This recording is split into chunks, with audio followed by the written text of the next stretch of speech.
It's just a fanfiction, a story written by me, writer. This has nothing to do with mentioned ideal BTS members' real life event behavior characteristics.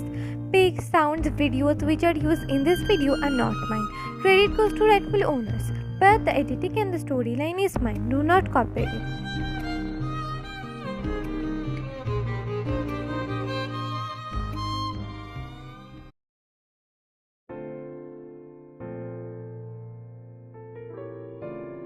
In the church, a priest was reading holy vows for wedding. In front of him, there was stood the bride and the groom in wedding attire. Strangely, the wedding hall wasn't filled with lots of prestigious people, considering the fact that the royal highness Lee Wyan was getting married today. Just a few servants were there to witness the wedding. Her parents or family wasn't there present too. The reason behind her family's absence was the groom. The groom, Jungkook, wasn't their choice. He wasn't their royal blood, nor he had his parents with him. When Wang told her parents about her wanting to wed Jungkook, they immediately opposed her. But seeing Wang wasn't budging from her decision, as usual, her parents gave in to their only daughter's wish. But to display their obvious dislike towards Jungkook, Wang's parents didn't come to witness the wedding. Do you, Mr. Jungkook, take Miss Lee Wang as your lawfully wedded wife? Hearing the praise, the state man looked into the state woman's eyes. I do. Do you, Miss Lee Wang, take Mr. Jungkook as your lawfully wedded husband? The state woman looked deep into the brown eyes of the state man. The day they met first time flashed in her memory.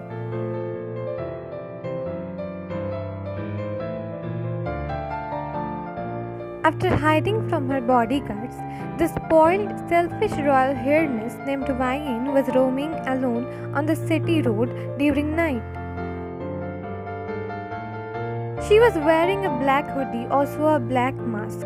Her ears were adorned with the headphones in which her favorite songs were playing. She was fully engrossed into the music.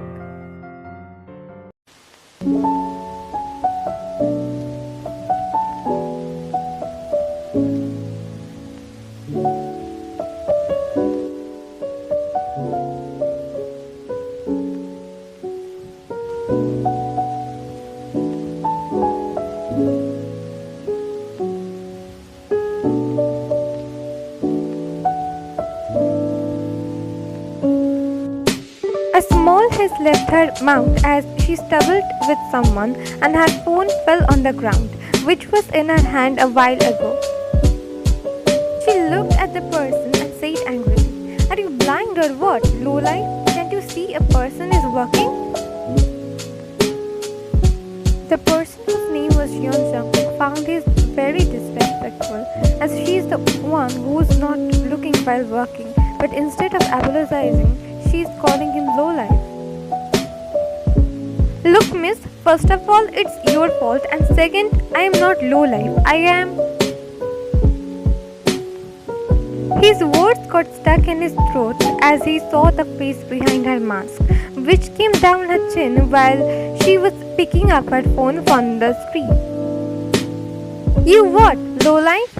Narrowing her eyes, she asked him in anger.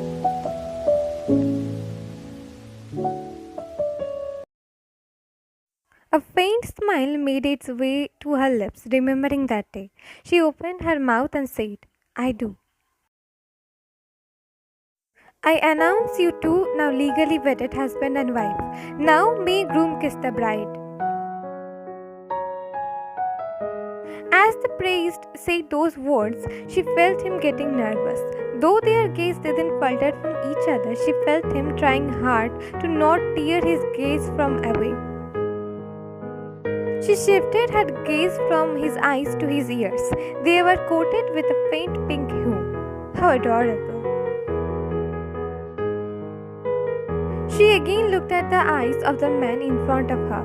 a man she met just a few months ago. A man whom she thought very weird at first. A man who found beauty in her flaws, selfishness.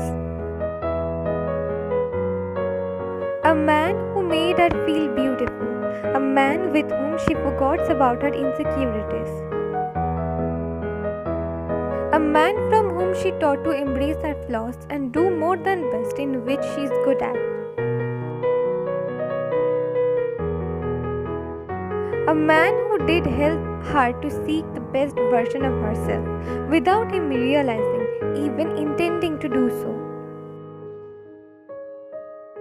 A man who was a total stranger to her few months back, but now she couldn't seem to say no to him.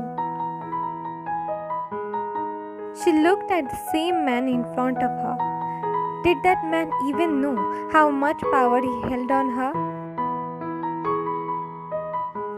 Shaking her head a little, she leaned towards him and held his collar. She brought his face closer to hers while looking into his eyes. Then her eyes fell on his lips. If not this man, then who? She crashed her lips with his. Both of their eyes became closed. He held her by her waist and her hands left his collar only to disappear in his hair.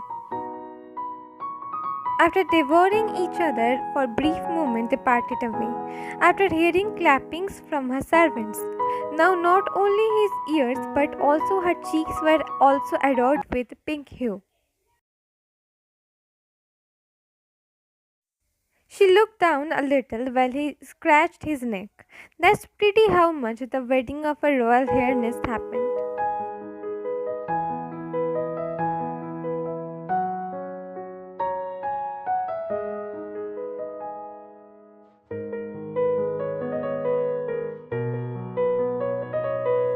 Sitting on the royal car, Wine and Jungkook were heading towards the royal palace, as per Wine's family tradition.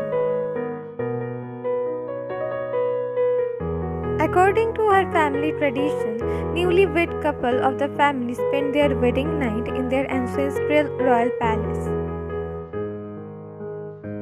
Parents of the family usually welcome the new couple in the palace, but no one would be there when Wine and Jungkook could reach there, again cause her parents were against her choice of groom.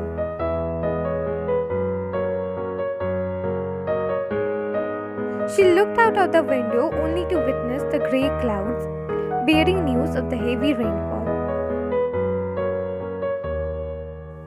I should be smiling widely today. Then why my lips are curling down? That time she felt her right palm, which was interlocked with her newly wedded husband, was being squished. It seems like today's gonna be rain, cats and dogs. Yeah.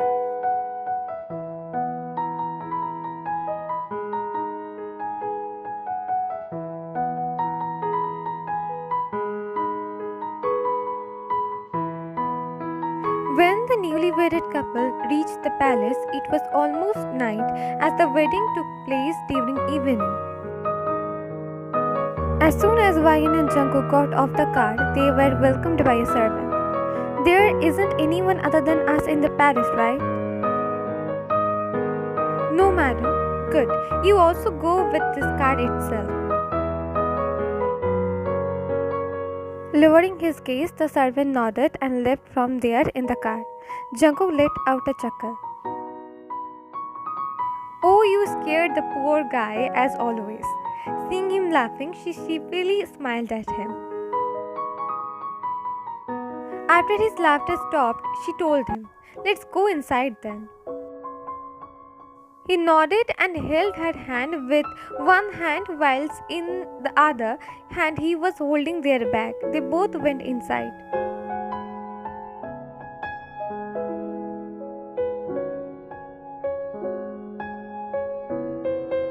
Standing on the palace rooftop, Jungkook was looking at the clouded sky. Wine, on the other hand, was sticking out things from their bag. Wine, hearing his soft voice, she looked at him. Tonight is our wedding night. Don't you want any gift from me? Looking down, she nodded her head. The wedding ring you are wearing right now, please wear it. Try to wear it always. Always. At least keep it with you, please.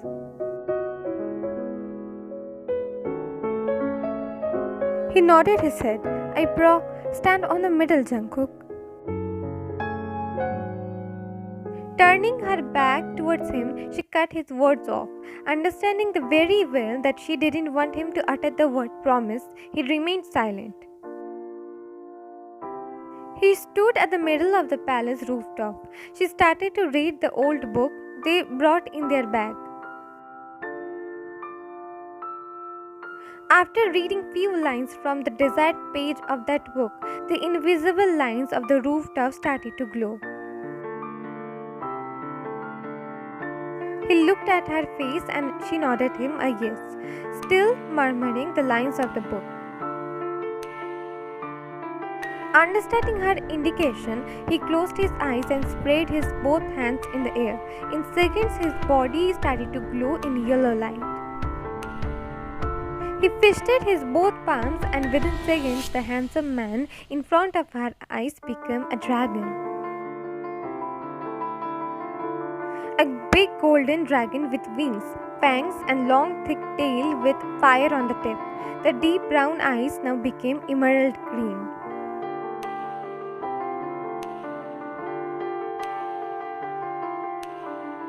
On their wedding night, her husband became a beast. She looked at the dragon in front of her, massive, dangerous, totally opposite from the deep brown-eyed man. His wings creating storm like wind. His golden skin was glowing. The fire in his tail tip started to become big, very big.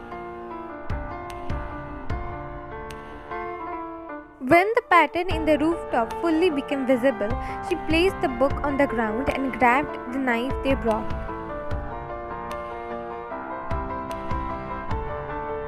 Placing her left palm above the now visible line of the pattern, she cut her palm and her blood fell on the line, blood of a newly married woman. She immediately backed off from the line as the line became red. Soon space between the pattern became hollow, just like a big well. By seeing the space between the lines, no one can tell that beneath there was a whole big palace. The portal is open for a few seconds. You need to hurry before it disappears. The green-eyed dragon looked into her eyes and let out a growl. You need to hurry. You need this. The red color of the line started to fade. Again letting out a growl, the dragon finally entered the portal. That time she saw the ring. He was holding the ring between his big nails. She knew it wasn't possible for a dragon, but she saw witness in his massive green eyes. Was it tears? Within very few minutes, the rooftop became normal. No traces of the pattern or portal. No traces of any dragon. Her knees became weak. She fell on the ground and supported her back by the wall behind her. Jungkook was a dragon from another world which was connected by this portal, and only a newly wedded royal blood could activate it. In Jungkook's world, one could see every magical being, which was only a fraction in Wine's world. Many thousands of years ago, both worlds' beings could go to another one with a snap of finger. But eventually, the balance between two worlds got disturbed, so two worlds got separated.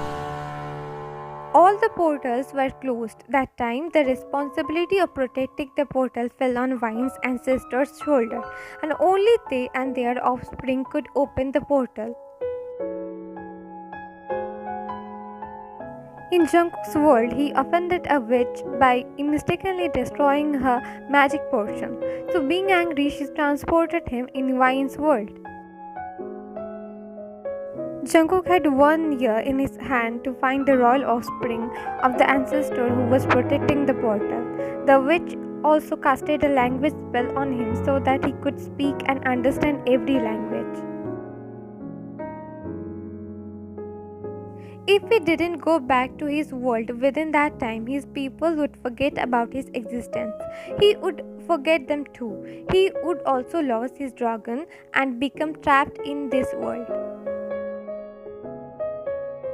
So, after coming here and struggling a lot with this world's atmosphere and culture, he researched about the royals and came to know about Vian.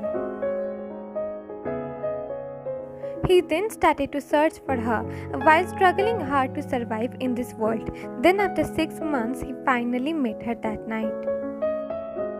First, whatever he was saying to her made no sense to her, but after pestering her a lot of time, she finally chose to give him a chance and search for her ancestral book in Royal Library. In that book was written a lot of things which he was telling her. He even showed her his dragon. She believed him, but she refused to help him as not everyone in this world could have a dragon, right? And moreover, she wasn't getting anything in return from helping him. Didn't disclose his identity to anyone.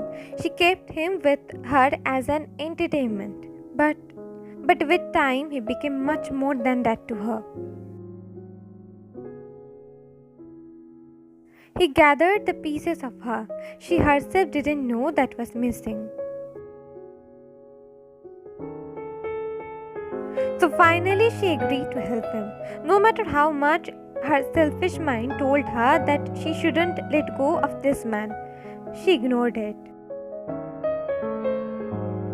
She saw the way he cared about his dragon. How could she snatch his soul from him just to keep him to herself?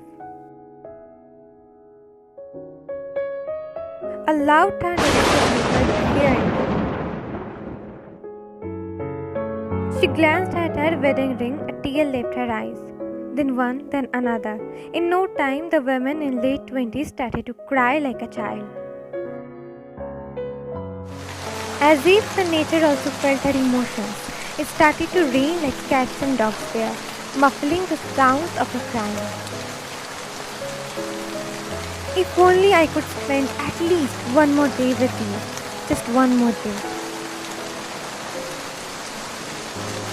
Lines of the song left her mouth.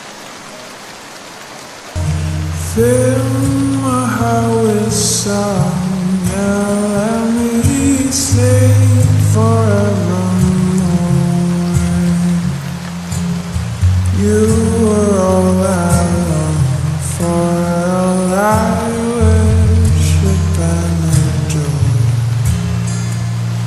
In other words, please be true. In other words,